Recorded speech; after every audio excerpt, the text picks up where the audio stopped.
कहानी। कुछ लोग डॉक्टर मंजुला मेहता के पास अधिकतर पत्र सेमिनार और कॉन्फ्रेंस में भाग लेने के लिए ही आते थे, लेकिन एक पत्र जो उनके सामने पड़ा था उस पर लिखा था, कृपया यह पत्र पढ़कर ही नष्ट कीजिएगा। डॉक्टर मेहता की उत्सुकता बढ़ी और उन्होंने पढ़ना प्रारंभ किया। आदरणीय डॉक्टर महोदया, करीब 2 महीने पहले जब मैं अपने अचेत पति को लेकर उस विख्यात चिकित्सालय के इमरजेंसी में पहुंची तो शायद आप अपनी ड्यूटी पूरी कर निकल रही थी।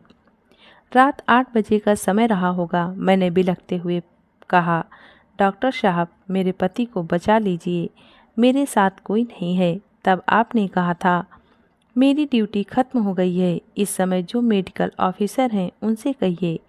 मैं दौड़कर उनके पास गई तो उन्होंने किंचित तटस्थता से कहा, बेड खाली नहीं है, किसी और हॉस्पिटल में ले जाइए। मैं दौड़ती हुई वापस आपके पास आई और आपके पैर पकड़ लिए। आपने भी बड़े बेमन से कहा, अरे भाई, पैर छोड़िए, उन्हीं डॉक्टर से कहिए, मेरी स्टॉप बस छूट जाएगी।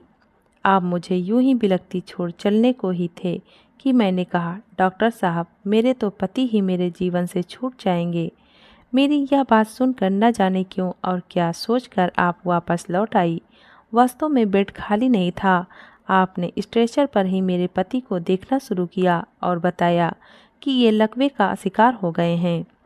आपने तुरंत ही किसी और डॉक्टर को फ़ोन किया और देखते ही देखते मेरे पति को न्यूरोलॉजी वार्ड में स्थानांतरित कर दिया। तत्पर इलाज और उचित देखभाल से मेरे पति के प्राण बच गए। हालांकि उनके शरीर का बायां भाग प्रभावित हो गया था। न्यूरोलॉजी के डॉक्टर साहब ने बताया कि समय से इलाज मिल जाने से मेरे पति बड़ी अनहोनी और अपंगता से बच गए। दवाइयों और उचित फिजियोथेरेपी से ये कुछ महीनों में ठीक हो जाएंगे। मैं अपने पति को लेकर वापस आ गई और इस भागदौड़ की दशा में आपसे मिल भी नहीं पाई। आप यह सब भूल चुकी होंगी, पर मैं आपको कैसे भूल सकती हूँ। आगे लिखा था, डॉक्टर महोदया, मनुष्य के व्यक्तित्व की एक बहुत ही स्वाभाविक अनिवार्यता है अहंकार। अनिवार्य इसलिए कि यदि हम में अहंकार न हो तो हम मनुष्य नहीं, ईश्वर होते। अहंकार की अनेक परिभाषाएं हो सकती हैं, किंतु मैं समझती हूँ कि मनुष्य के अंदर का कोई भी अहम जब स्थायी आकार ले लेता है तो अहंकार का उदय होता है। लेकिन डॉक्टर महोदया, जब हम धन, वैभव, पराक्रम, ज्ञान, कौशल, सौंदर्य आदि पर अवांछित अहंकार करते हैं तो यह भूल जाते हैं कि हमारा यह अहंकार दूसरों को पीड़ा भी दे सकता है। मैं यह तो नहीं जानती कि आपको अपने डॉक्टर होने का अहंकार है कि नहीं, किंतु इतना अवश्य जानती हूँ कि उस रात, उस क्षण आप केवल और केवल एक संवेदनशील नारी के रूप में डॉक्टर थी, जिसके कारण मेरे पति बच पाए। डॉक्टर महोदया, मैं एक प्राइवेट स्कूल में हिंदी पढ़ाती हूँ। बड़ी कठिनाई से सारे उत्तरदायित्व निभा पा रही हूँ। अपने जीवन में हम प्रतिदिन भिन्न भिन्न परिस्थितियों में भिन्न भिन्न लोगों से मिलते हैं, लेकिन सबको हम सदा याद नहीं रख पाते। किंतु कुछ लोगों का हमारे जीवन में प्रवेश संगीत और सुगंध की तरह होता है। संगीत हमें दिखता नहीं, लेकिन उसकी धुनें, उसकी स्वर लहरियाँ, उसके राग और आलाप का अनुभव तो हम करते ही हैं।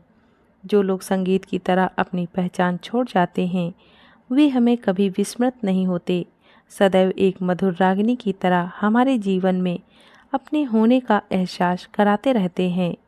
इसी तरह कुछ लोगों का हमारे जीवन में आगमन सुगंध की तरह होता है, जो हमें दिखता नहीं, लेकिन हमारे जीवन की दुख रूपी दुर्गंध को सुगंध में बदल देते हैं।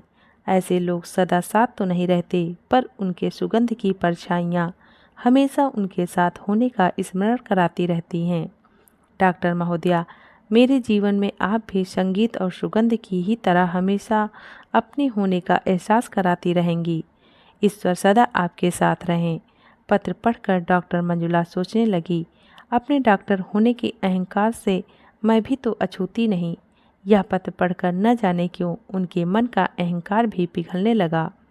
उनका मन उस अनाम महिला के प्रति आदर और कृतज्ञता से भर उठा, जिसने उन्हें एक डॉक्टर को संगीत और सुगंध जैसे मधुर एवं मोहक संबोधन दिए।